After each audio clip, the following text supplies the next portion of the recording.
My name is Sarah Donovan, and I am in Stillwater, Oklahoma. Today is October 28th, 2020. I am interviewing Betsy Jones from Moultrie, Georgia on October 28th, 2020, as I said, for their oral history project titled COVID-19 Teacher Poets, Writing to Bridge the Distance. This will be archived by Oklahoma State University Oral History Research Program. So hello, Betsy, welcome. Hi. I thought we'll just begin by you introducing yourself to us. So I am Betsy, and actually I'm an Elizabeth, but I've always been a Betsy, and I go by Betsy. And I am in Moultrie, Georgia, which is in the southwest corner of the state of Georgia. We're probably about an hour north of Florida. And I am in a really small town called Moultrie, which is located in Colquitt County. And I have been a Georgian my whole life. I've grown up in little small towns in South and Central Georgia. I've tried to leave the state a couple times. I've lived in California. I lived in Florida. I did a short stint at an English school in Honduras, but I keep finding myself back in South Georgia. So I've been here in this town for about 10 years. Like I said, I tried to leave a few times, and my husband and I am relatively recently married. We're hoping to maybe move to Birmingham, to a little bit bigger city. But right now I am making my space in this little South Georgia town. Wonderful. Thank you so much. Can you talk a little bit about your journey to becoming an educator? Well, it's kind of a funny story. I usually start with, I was never going to be the teacher. I was never going to be a teacher. I'm the child of educators. I grew up with a dad who was a coach. He coached basketball and baseball and a little football. He was a teacher and an administrator and was even an assistant superintendent. He was my principal in middle school and in high school, and he's recently retired. My mother is an English teacher and a drama teacher, and so I grew up in schools, and I was never going to be a teacher. So in school, I actually studied sociology and creative writing. And it really wasn't until I did an AmeriCorps program in California after college, where I worked in an after-school program. I worked with a literacy tutoring program, that I really kind of felt pulled back to being a teacher. And I did that for 3 or 4 years. I was an AmeriCorps member, and then I worked for the nonprofit. And then I came back to Georgia in 2010. And again, I was not going to be a teacher. And I tried running away from it for about 2 years. But I found myself tutoring students for graduation. I found myself being a substitute teacher and a long-term sub. And I worked at a bookstore, and I waited tables, and I tried to apply for nonprofits. And finally, in 2012, I got a phone call 2 weeks before the school year was started. Someone here in Moultrie needed a 9th grade English and drama teacher. And I just kind of felt like I'd been avoiding the call and running away from it for my early adult life, for most of my 20s. And so 2 weeks before school started, I moved back to Moultrie and moved into a really dirty classroom and kind of jumped into teaching. So this is actually, I taught at the junior high 9th grade for a year. I taught at the high school for 5 years. And I taught mostly 11th grade American Lit, but I taught sophomores, I taught world lit, I taught drama, helped direct plays, do whatever else needs to be done, in a high school.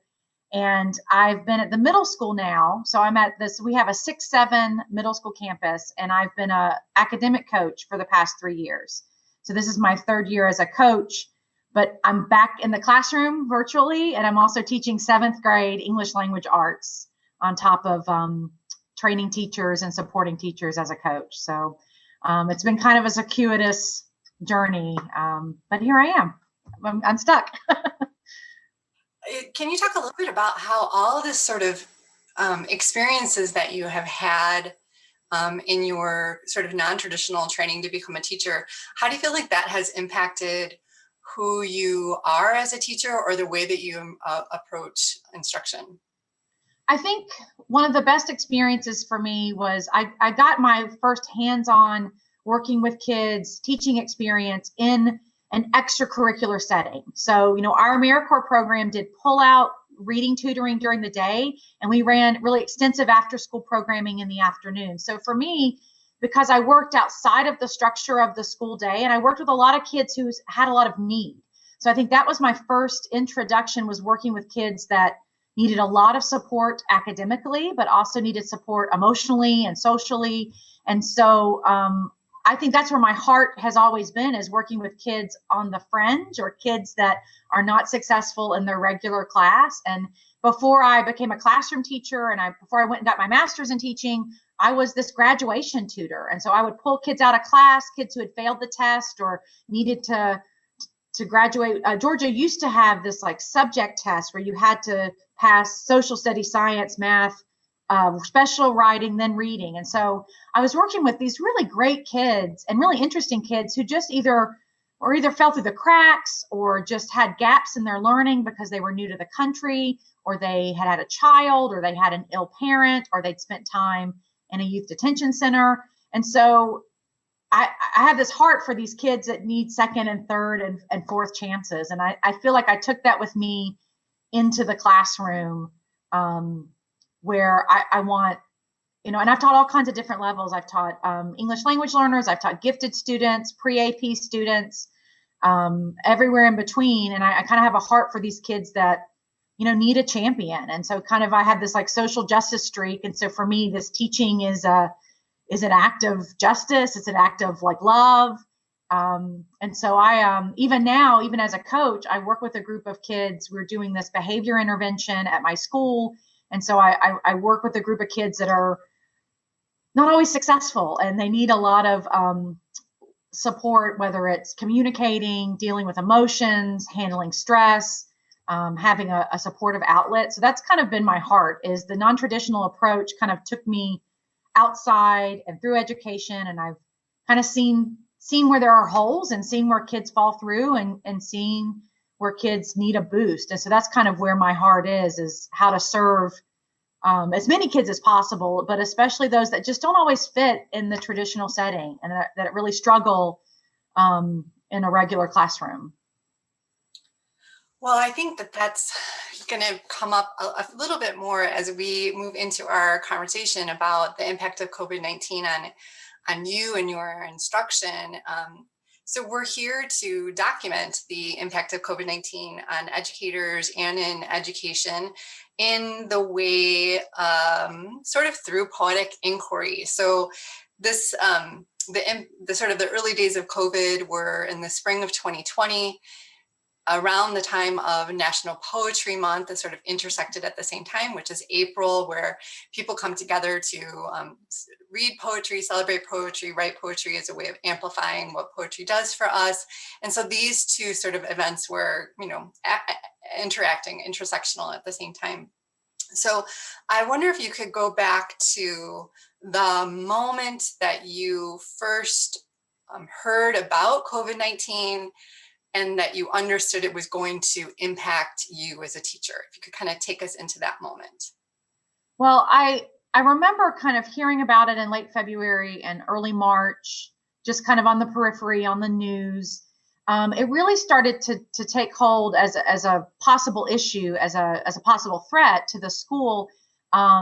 I was planning to take my students on a field trip. So there's a reading group called Tome Society. We have one in Georgia. I think there may be some in possibly other states, but I had kind of a reading club, a reading group that I was in charge of, and my students had been reading books, and they had this really wonderful conference for middle and high school students every year in the Atlanta area, bringing kids from all over, and they have reading competitions, and they bring young adult authors, and they bring artists. And I took students last year, and it was this beautiful, wonderful, like word nerd, like kids and books and authors and writing and creating day. So to me, questions about COVID started to come up from this news group, or from this like email group about, we're aware of this, we're not really sure how this will impact our conference, because I had thousands of kids coming around the state, and my own students and their parents were asking some questions.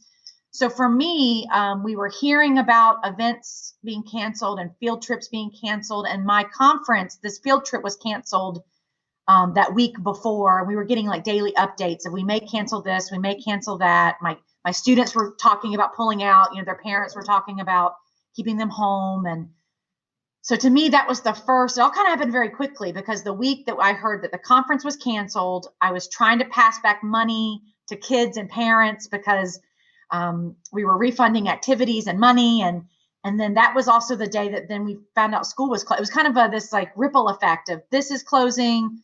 We heard that Disney World was closing, which was a big deal, I guess, in the Southeast. And people were talking about spring break plans were closing. We had like either the band or the choir was going on a trip. So it was this kind of this ripple of like open, close, colleges closing. And then boom, March 13th at like 10 a.m., we were told we're closing as of Monday. Be around. We'll keep you posted. That was it. And then how did you respond to that? Well, I mean, it was, at the time there was still some even misinformation about what COVID was. I had been working with my nurses to come up with a video and a PowerPoint about hand washing and covering your mouth, because it was still kind of late flu season. And so there was still a lot of misconception of like, what is this? And is this really going to be a big deal? And then, like I said, it was like 10 a.m. and we were told we will not have school on Monday. So pack your things. We'll keep you posted. And then later in the afternoon, we were told a lot of my teachers were scrambling to like send home packets and find a book and find a workbook and load things on Google Classroom. And then we were told at like 2 or 1:30, don't send home a bunch of stuff. Don't try to overload your kids. Just close it up, go home, and you'll hear from us next week. And so that's just what we did. It was just this kind of like, I was like scrambling to touch base with my department heads, and they were scrambling to talk to their teachers, but half the day was over by the time we had, kind of gotten a word. And so then we just kind of left, and we were about 2 weeks away from spring break. So personally, it had been a very busy couple of weeks. I was exhausted, as was everybody, as you're like inching towards spring break. So there was a bit of a relief, like, okay, well, school's closed, because we don't really get snow days around here. We don't get, we sometimes get severe weather if there's been a hurricane or flooding. But I mean, there was a little bit of giddiness, like, well, okay, well, bye, I'll see you later. Like, pack a bag, let's just go home. Okay, so that sort of leads us then into April, when sort of the poetry writing began, and you were from home, schools were closed. Can you talk just a little bit about how you got involved with the 30 Days of Poetry Challenge, or how you got involved with that? Well, when you actually presented at the Georgia English Teachers Conference at Jekyll Island at the end of January, beginning of February, I attended one of your sessions, and was really interested in your the monthly 5-day writing challenges.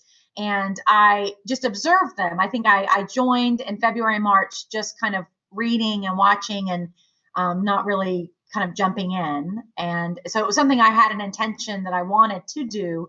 And then with the 30-day challenge, and I really love, I usually try to celebrate Poetry Month in my classroom, or now being outside of a classroom, I would share regular activities with my teachers. So we'd already had about 2 weeks of lockdown and 2 weeks of being at home and 2 weeks of trying to figure out what any of us were doing anymore. So I found it as a really welcome kind of invitation to go, great, now I've got time. I've got some time to read poems and write poems, and I really need this other thing in my life that's not just worrying and cleaning and kind of walking in circles around my living room trying to figure out what to do. So it was this really wonderful kind of welcome invitation to kind of tap back into being creative and to reading, and then really trying to connect with other people in a new space that wasn't just my room or my dining room or my husband or my kind of frantic department heads who were calling me, a couple times a week. We actually had just as a school decided to do this weekly, like twice a week lessons, only a couple of departments, only a few teachers. So we were in a transition of trying to figure out how to do this virtual piece. And and I kind of needed something for myself that I didn't have to share with my spouse or share with my colleagues. So this was a really great opportunity to jump in. Well, I asked you to kind of read through some of your poems and to select some to share. And the first one that was like pretty early in April was called the Blitz poem, which I guess was sort of apropos, given what was going on. Would you mind reading the poem that you wrote, Sun Through My Window? Sure, yes. Sun through my window. View from my back porch, view from my kitchen window, window that frames green grass and tall pines, window that captures the remaining blooms of camellias, lilies, and azalea. Azalea blossoms dried like deflated balloons. Azalea blossoms in a makeshift vase, a green cup. Cup caked with flour and sourdough starter, cup in the sink, on the counter, by the bed, bed unmade, nothing new. Bed dark and cool, calling me to nap. Nap on the couch, normally reserved for weekends or holidays. Nap denied, Zoom meetings and Google Hangout classes. Classes for homebound students, misplaced modifiers, author's purpose. Classes for this amateur bread maker and misplaced teacher. Teacher dreams of unfinished lessons and unruly students. Teacher without a classroom, just a dining room table. Table set with nice dishes, repurposed for online instruction. Table strewn with notebooks and to-do lists, lists of student essays to read, lists of house projects and cleaning priorities. Priorities reframed, units and standards realigned, priorities reordered. Time no longer measured in semesters or periods. Periods of calm and peace and gratefulness. Periods of worry and anxiety and panic. Panic baking, pear and goat cheese galette, tahini chocolate chip cookies, yogurt flatbread. Panic cooking, shepherd's pie, spinach pesto lasagna, chicken enchiladas with green sauce. Saucepan stacked high, cheese crusted on plates, sauce simmering on the stove, garlic and onions season the house. Housebound, relishing the long hours reading a book or sewing a blanket. House warming in the afternoon sun. Sun casts shadows across the lawn, squirrels chitter in the trees. Sun sets behind the neighbor's house, a pink glow. Glow of porch lights line the street. Trees stand guard in the night. Thank you so much for reading that, Betsy. As you revisit this poem, which is full of imagery from what resonates deeply with me of the kitchen table, especially in the sourdough, and there's so many allusions to experiences, and yet it's very personal to you and to what you did during this time. What sort of stands out to you now as you reread it?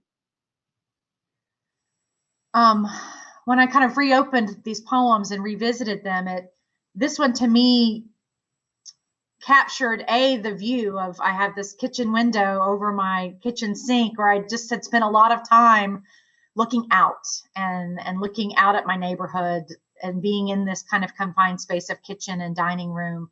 And so I feel like it captured a new way of seeing, because that was a piece of what I was doing in that space, normally where I would be in school and be on vacation. So to me, it also kind of captured and I liked the writing of this piece. This blitz kind of pushes you to kind of repeat and push and move. And so to me, it kind of captures these really wonderful moments of like small joys of, like I said, picking a few flowers, putting them in a vase, cooking a meal, but then sometimes the overwhelming nature of like, I did a lot of dishes.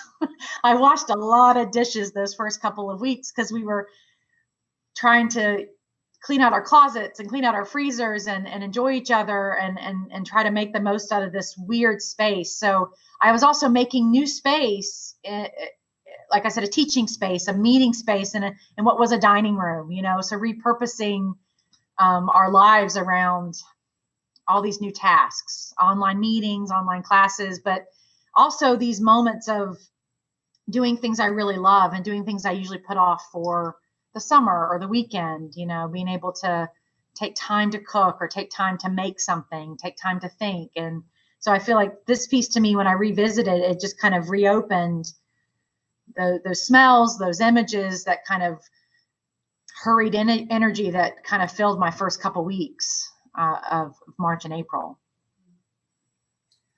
Yeah, I think, when your poem especially kind of takes us right into the individual, into your home.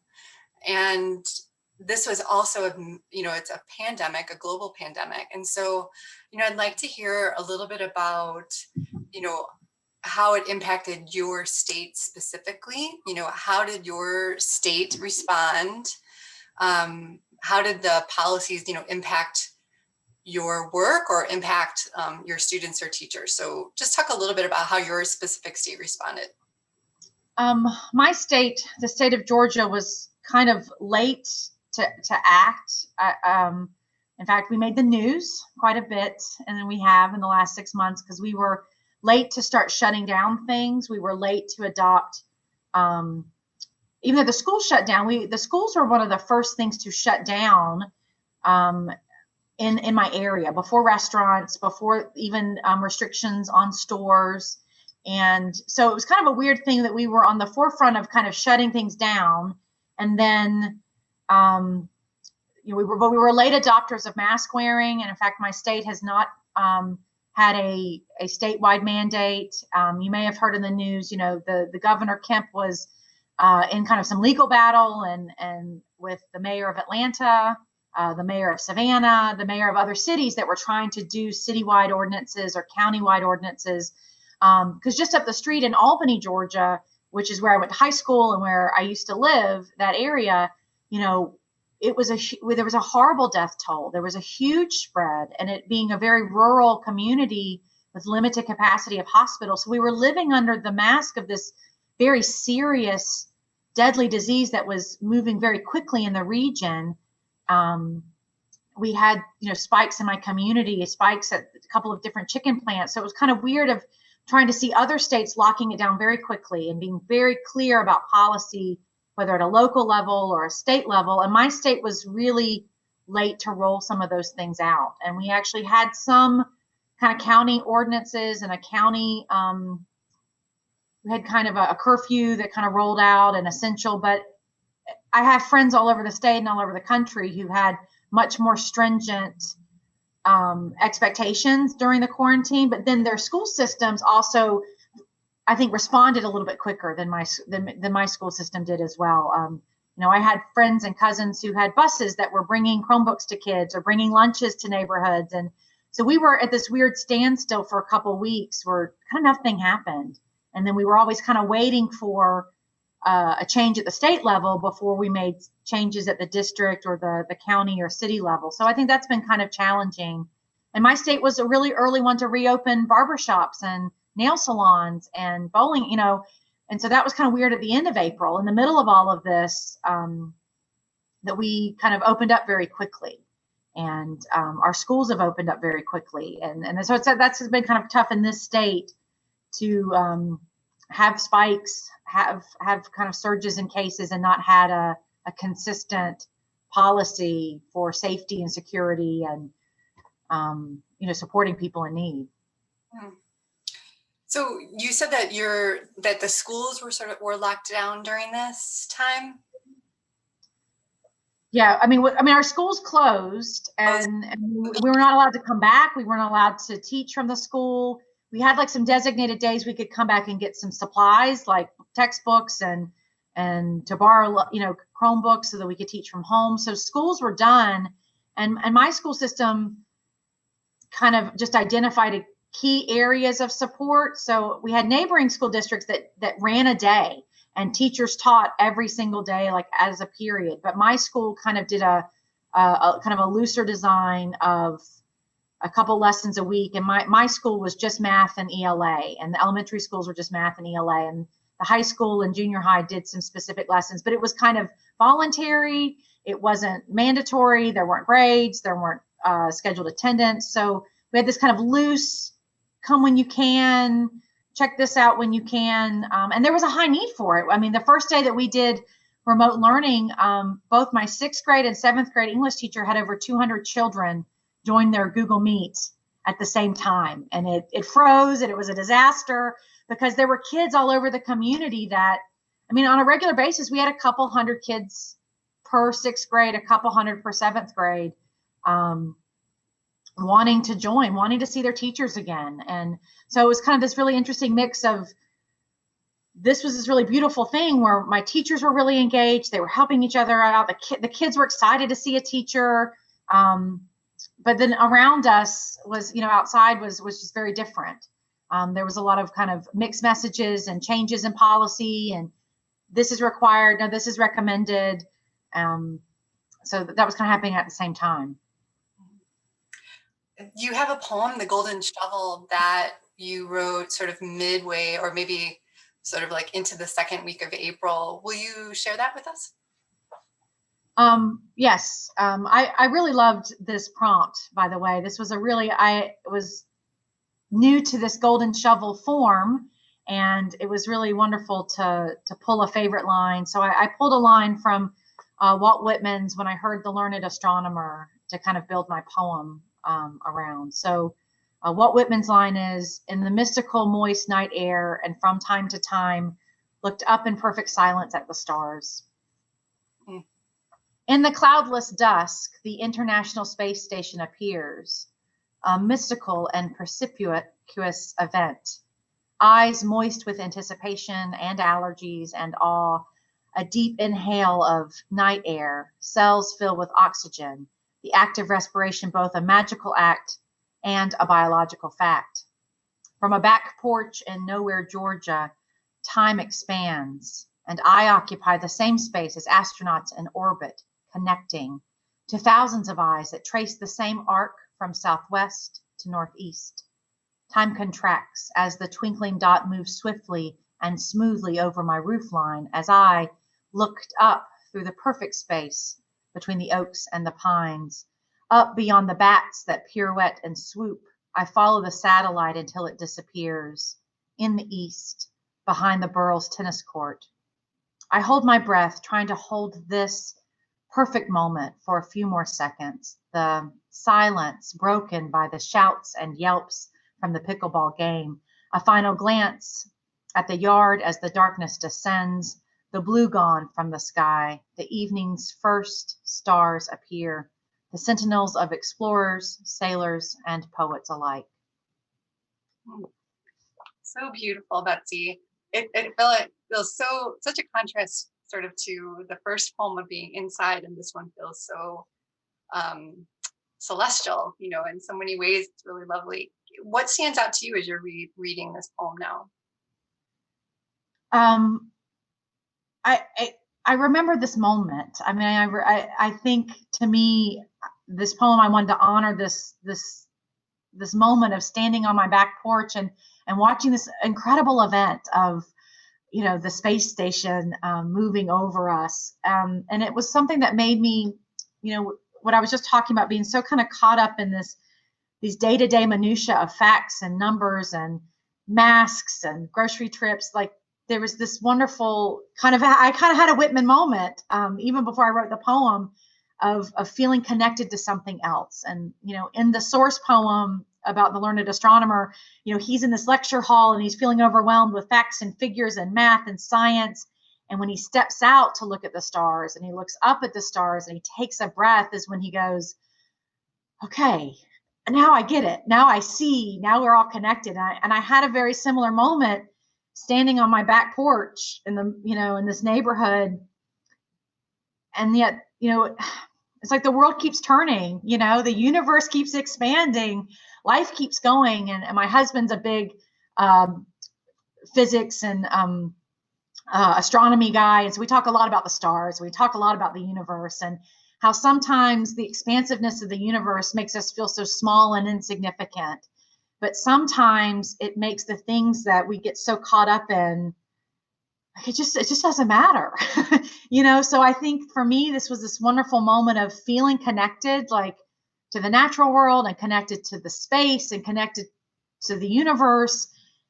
And I could kind of get out of this minutia of worry and daily life. And so reading this poem again, it just reminds me of being kind of out of the moment and being connected to something bigger and larger than us. And then being back in the present, because my neighbors were having a pickleball tournament, and it was loud and they were having a good time. And so to me, when I read it, and to me, the process of writing it makes me feel connected to all those things, this very human moment, this very natural moment. And then, like you said, something celestial, something bigger and older than any of us. And it kind of makes some of these worries and concerns kind of disappear for a second. You mentioned earlier that your background, your initial sort of education was in writing and sociology. And I wonder if you could talk just a little bit about your writing. Like, what have you been writing all along, or was this sort of revived as part of April? The April kind of poetry writing month, this poetry opportunity, kind of rekindled my writing. I mean, I kind of grew up being a reader, being a writer. I have copious amounts of journals, and I kind of grew up in that phase of writer's workshop where we did creative writing all the time. And so I grew up writing as an expression, whether it was fiction, whether it was nonfiction. The writing work that I did in college was mostly creative nonfiction. I was really inspired by a nature writing class that I took, and I wrote like a long form personal memoir about place and home. And I think that's why I even love sociology, because sociology is about people and about communities, and it's about stories. So I feel like I've grown up in a family of storytellers. I've been a story reader and a story writer.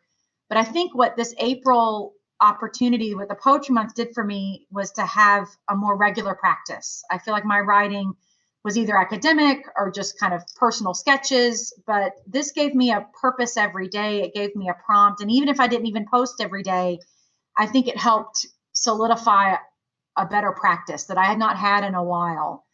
Because as you know, the teaching and the reading and the making of lesson plans and grading of papers takes up a lot of that energy. So I think April gave me this luxurious opportunity to write again and to start thinking like a writer again. And it's a habit that I've been able to nurture since, which has been a really nourishing thing to have in the last several months. I'm smiling because it's so beautiful, but it also, there's this sort of irony about what we ask our teachers to do. We're teachers or writers, we're teachers or readers, and yet there's very little time in our lives as teachers to actually be a reader and be a writer ourselves, to nurture it in ourselves because of the way that the schedule is. And so it's kind of so ironic in a way that the school building closing really created this space, or held some space for us during this time. I've had some peers who've tried to generate more of this, teachers as readers and teachers as writers. And I've been lucky at several times to have some really great nerdy friends who we share articles and we reread together. And it was actually part of your workshop that I went to about the teacher writer. And I actually even took some of your prompts, and middle of February, so a couple weeks after I went to your workshop and a couple weeks before the shutdown, I led my teaching groups through this teachers as readers and teachers as writers, and I made them kind of jump in and get their hands dirty again. And my school had this wonderful opportunity that a woman in my district brought to us a couple years ago. And my school connected with, I don't know if you've heard of Project Voice, which is Phil Kay, the poet Phil Kay, his nonprofit is about taking poetry into buildings and spaces and schools. So actually, even a couple weeks before this happened, he came to Moultrie. He flew to Moultrie, Georgia, and did a poetry performance for my teachers and students, and led a workshop with students, and then led a workshop with teachers. And so it has been a desire of mine and some people in my school district to pull out those teacher writers again and be the model and be the reader. And it brings us a lot of joy. And like you said, we ask so much of teachers that we sometimes forget how or why we got into this in the first place, which was, I was a little girl that read a lot of books and wrote a lot of stories. And I just, it's nice to rekindle that again in us. Well, the school year, did come to an end, and, we're still trying to figure out what teaching during a pandemic means. But, the 2020 school year, we ended in lots of different ways. And I think some schools continued with distance learning. Some schools reopened and went back into the classroom. How did your school year end at your school? What kind of ways did you close out the school year? Our kind of twice a week lessons continued through like the middle of May, and our school never reopened again. We never came back into the building. We just kind of fizzled out. We started, I think, the last week of March and went through the middle of May of this twice a week lessons. And in the meantime, my teachers, we were meeting over, Google Meets and over the phone to kind of plan for this next school year. So it was a lot of planning. There was a lot of conversation about what the next year would look like. And there were still just so many unknowns. We really just didn't have a vision for what the next couple weeks or the next couple months would look like. So our school year just kind of ended at the end of May, as it normally was scheduled to do. And a group of teachers from every school were given like an extra stipend to create some bridge lessons in June that could go online and kids could watch a lesson a week. And so I was one of the teachers, a couple teachers from my school, math and English. So then we had till the end of May to record a bunch of lessons. So I spent the last couple of weeks of May lesson planning and coordinating so that we could provide kids with as many summer learning opportunities if they chose. So that was totally optional. It was just to try to give kids another opportunity to stay fresh with a teacher, with learning. And then it was summer, and then it just ended. And then we kind of spent a couple months just waiting to figure out what the fall would look like. Like I said, we never really came back in the building. We never kind of wrapped anything up officially. It just was, these are when the lessons are over. These are when the bridge lessons will open, and we'll keep you posted about the fall. You mentioned some of the experiences that you had with students that led you into teaching, and that you offered, second, third, and fourth chances to some students to kind of have access to the learning again and to finish strong. What were you noticing in the students' access to the learning during the last month of school?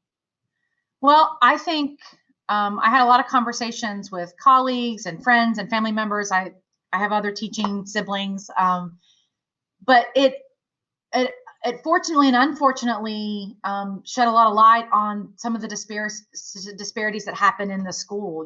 The kids that were coming. So let's say we had 200 kids coming to an English lesson for sixth grade. That's only a third of our student population. My middle school is only 2 grades, but it's almost 1,500 students.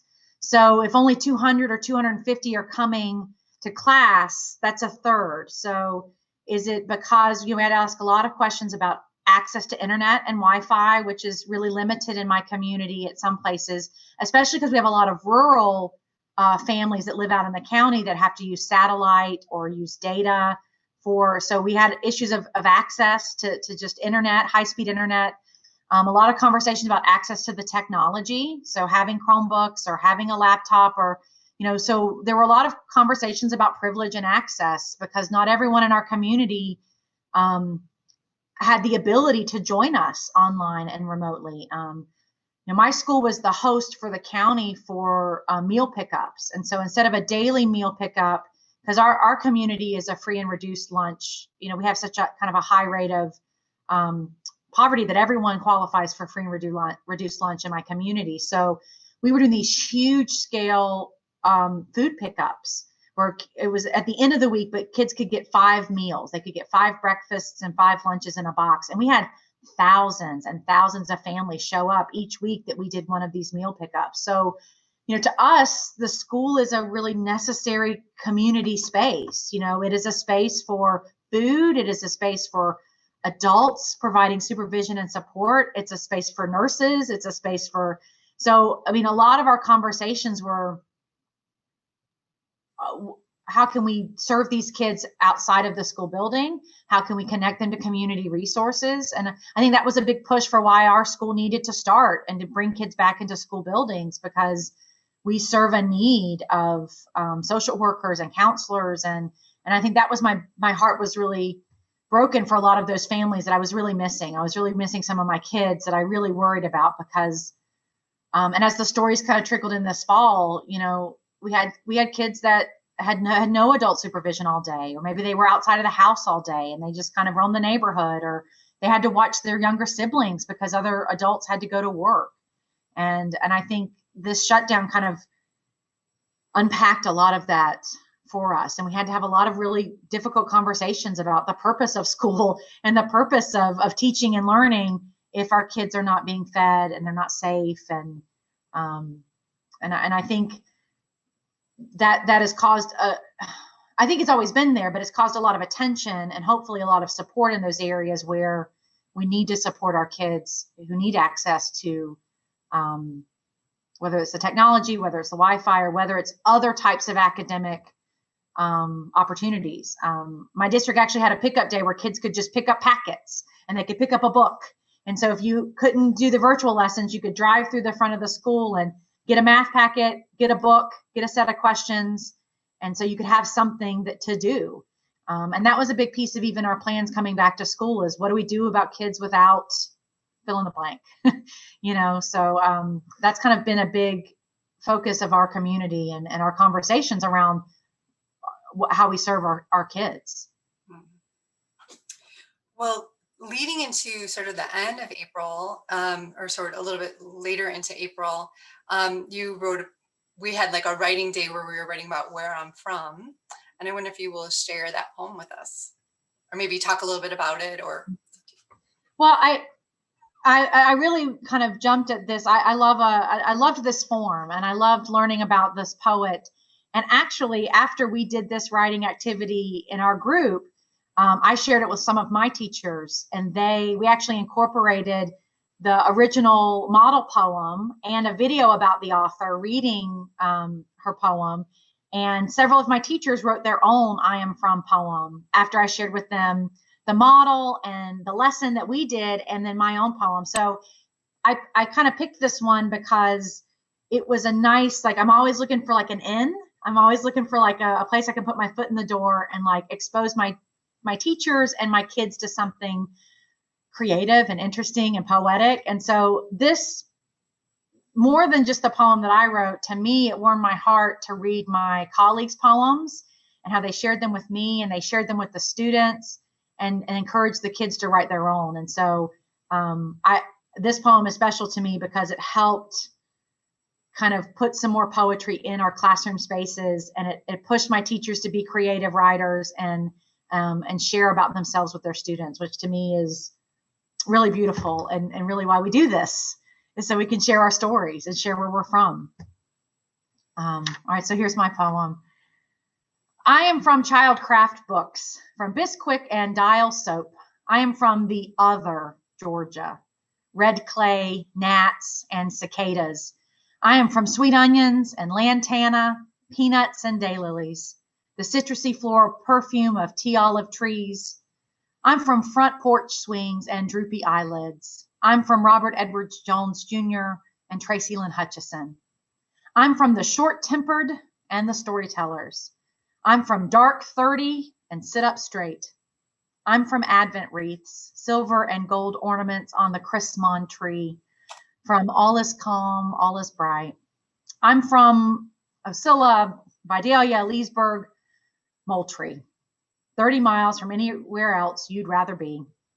Lacy cornbread, stricoline, stricofat, from my parents' first meeting, new teacher orientation, homophone icebreaker, engagement ring hidden in a pocket. The dress my grandmother wore with a peplum for her first Ray City date with that Jones boy. On the walls lining the upstairs hallway, on the mantle above the fireplace, on the ledges and shelves of my mama's kitchen, the faces of aunts and cousins, grandparents and uncles, brothers and vacations and long gone pets. I am from these crinkled eyes and round chins, these posed and candid moments, this love and legacy stored behind glass. Thank you so much, Betsy. I'm so pleased to hear, I can't help but like listen to you and hear pieces of me and pieces of you that I would like to know more about. And I can see the potential of sharing this in with your other teachers and with students as well. And I think that's one of the reasons why this form is so powerful and moving, is that it does honor where we're from and help us find connections to one another, because there's so many lines and images there. Going from where I'm from to now, can you talk to us a little bit about what's the state of COVID you're in Moultrie, Georgia now? What's happening? We opened up schools. We only waited about an extra week. We gave teachers 2 weeks of pre-planning. A lot of schools in our area went almost a month. They went almost to Labor Day. So we started in August, and students started August 17th. And we started in our community with the option of 100% in person or 100% virtual. So we have not done a hybrid schedule. So we've had to pull teachers from the classroom. I'm teaching. And meanwhile, in the community, there's still a presence of COVID. We have several students who've had family members pass away. We've had waves in our school of student quarantine, hundreds of kids over a week. We've had pockets of teachers get sick and pockets of teachers having to go out. And so, we have all these precautions at school. We have all these measures, but it's been tough to also kind of the world around me and my community looks like it did maybe a year ago, or looks like it did 9 months ago. And it's really kind of hard to kind of focus your day around like masking up and washing hands and keeping distance. I have tape around my desk about how far people can get close to me without a mask. But then, restaurants are open and football is playing. We have football games, big football games with thousands of people in them, shoulder to shoulder. And so we kind of open up, and then we've had outbreaks of students, outbreaks of teachers, outbreaks in the community. And then we have to kind of roll it back a little bit. And we have to say, tighten up, wash your hands, keep your distance. So like there's a football game this Friday night. Our varsity football team was on quarantine for 2 weeks and had to cancel a game. And so now they're limiting the number of people coming in. So it's a lot of like a few steps forward and then a bunch of steps back. And then we want to make everything normal. We want to go back to business as usual. And then we're stuck with sick kids and sick adults. And so it's this kind of weird space, especially again, when I have family members and friends in other states that are completely locked down. Like they don't go to restaurants. They still order groceries. They don't go into businesses. Their kids don't go to school. But yet, kind of around me, you could ride through downtown or you could walk around and it would look like nothing has happened. And I think that's a weird space to be sometimes, because there's still a lot that's happening that we have to be careful about and figure out. I find this really interesting to think about, what's different and what's the same.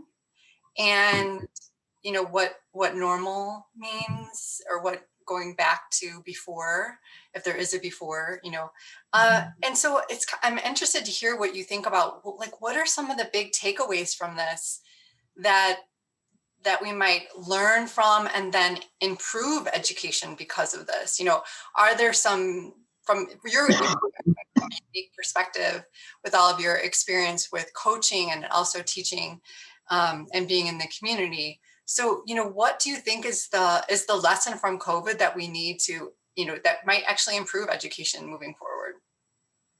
Well, I think one question that we were having in a good way, there's a lot about school that is really old and outdated and outmoded. And actually one of my biggest fears about coming back to school when we were getting some guidance from the state and some guidance from our district was, straight rows, face the front, no small groups, no sharing, materials, no getting close to each other's faces. And that really worried me because my co-coach and I have spent the better part of a year trying to restructure our instructional time to be student-centered and small group-centered and coaching-centered and not teacher-centered at the front, everybody either in a packet on a computer. So that has been one of my biggest fears, is a little bit of a like a backslide in pedagogy, a backslide in best practice, because we know that really good learning is in your face and touching stuff and going outside and going on field trips. So I think it's made us be a little creative with that. And I don't want to abandon, and I'm trying to push people to not abandon the hard work that goes into student-centered learning and student-centered. I had some really great conversations with my teachers and colleagues in the spring, and they had them with each other, where we finally were like asking, what is really the standard asking our kids to do? And what do we had like 15 or 20 minutes to deliver a lesson and then give the kids some time to ask questions. But it made us boil down to the essential of, what do we want the kids to do? What can I do? And then what does a kid really need me for? That's a question I ask a lot, even as a virtual teacher. I see my kids twice a week for an hour each time. And so I have to make sure that what I deliver, I can only deliver, but then they can figure out a lot of other things by watching a video, watching a model, trying it out. So I think we're having some good questions about what is really essential and what is really the role of the teacher in the school, and what can we get rid of that is outmoded and outdated and dusty, and what can we do that requires a teacher and a kid in a space together. And we do know that sharing a space it matters.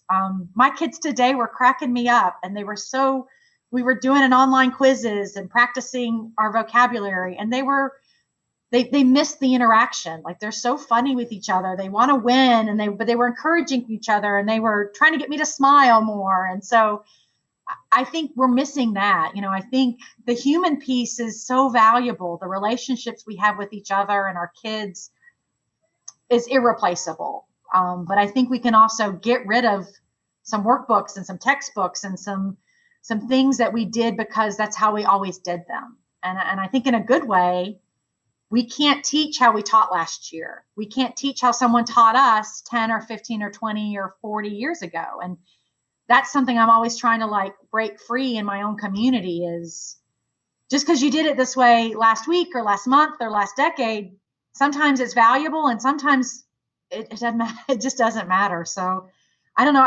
I find this as an exciting time. It can be a great time for innovation. I've had some teachers who avoided the Google Classroom or avoided technology become early adopters. And they watch videos on their own, and they try new things, and they show their neighbors. And that's really encouraging because they've had to adapt. We've all had to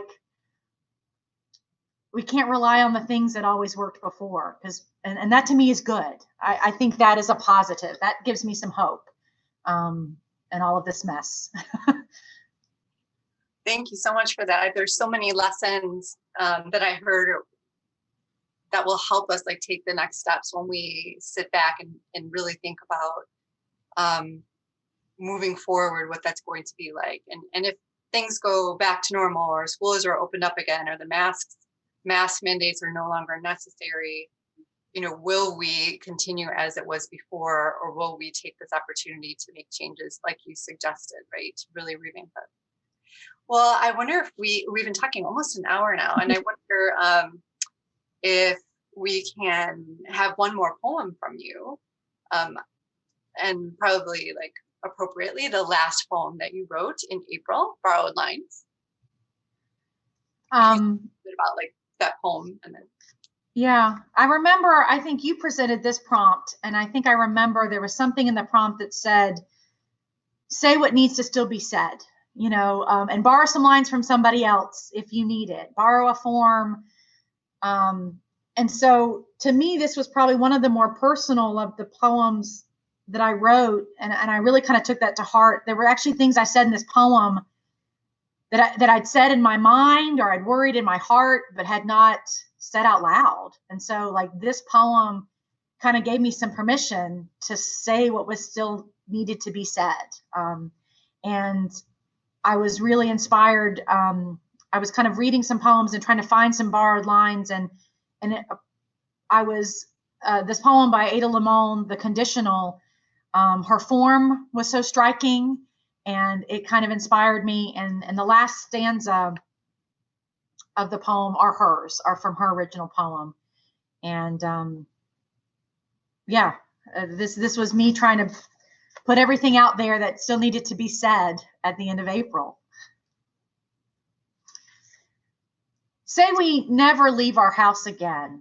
Say we continue to mask and sanitize and worry. Say we plan our shopping trips like conquering generals. Say the tightness in my chest isn't panic, but a respiratory infection. Say the dining room table remains my office, no longer a place for full plates and empty glasses and shared stories. Say we keep making bread and slow simmered sauce. Say we take afternoon walks and drinks on the porch. Say we sleep in and take naps and stay up too late. Say we never move to Birmingham, never fix your family's house. Say we forget our dreams of new lives, of old neighborhoods turned hip, of Venezuelan food trucks or Indian kebabs, of day drinking in Avondale, of winter mornings at the bookstore. Say we never meet our niece. Say we collect and share our milestones on Zoom and Facebook. Say we delay taking your dad to Greece for yet another year. Say we never watch a movie in a dark theater, never watch a play or concert or comedy show. Say we never go back to the beach, white sand and salt waves and sweaty beer cans gone. Say we watch the world end from our couch, from the end of our bed, not with a bang, but with a whimper. Say we never buy a house, never root this nomadic half-life. Say we never have kids, never adopt or foster. Say we spend the next decade and the next one after that, just us. Say it doesn't matter. Say that would be enough. Say you'd still want this, us alive, right here, feeling lucky. I'm so moved by so much of that. And again, it's just beautiful to hear the what if there. As you're revisiting this, what I can see that it's stirring some things for you. How are you feeling? Like to me, it was this, like I said, saying some things out loud, but also, at the end of the month and the end of the change in our lives, there was so much that was still so unknown. So much of our lives had to change, and we were still, and I say we too, like this to me is, partially a poem about my spouse, he and I being in a space together that we were really enjoying. Some background: for the last year and a half, we've lived in separate places. We work in jobs in separate states. And so we kind of blissfully benefited from the shutdown by being in the same house together. He was home for most of January and February, and then March happened, and we were together every day making food, enjoying our lives, but also not enjoying other things that made our lives really, special, travel, events. And we had plans, and we had made plans, in the winter for what the summer was going to be and what this fall was going to be. And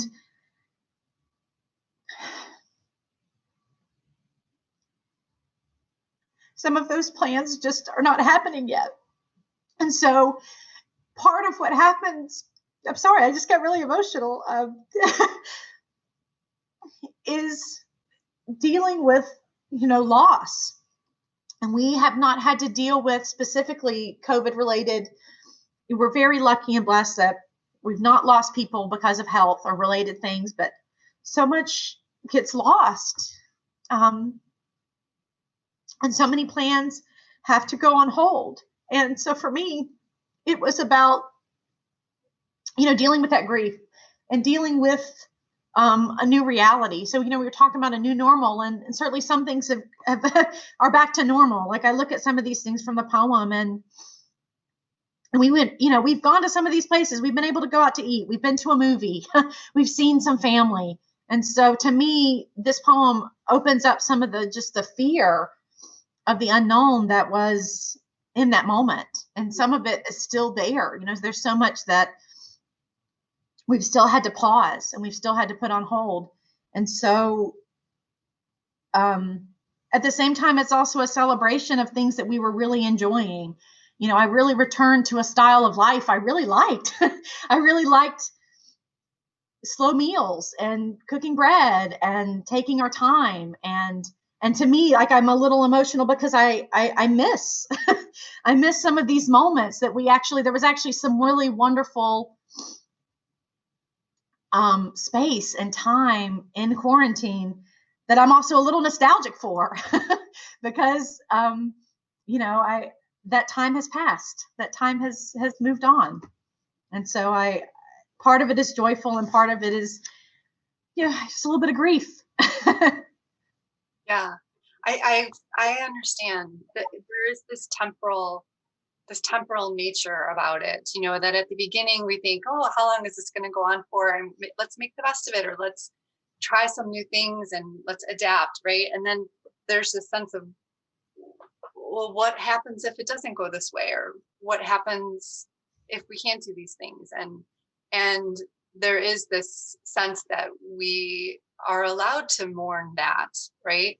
That we need permission to do that. And yet as teachers, we so much have to kind of stand in front of our students and our colleagues and seem as though we have the answers, or we know how long it's going to go on for, or the solutions to the things. And I think it's very humanizing to talk about the reality, to talk about the grief, and to show that and to show our even a little bit of mourning that happens throughout this.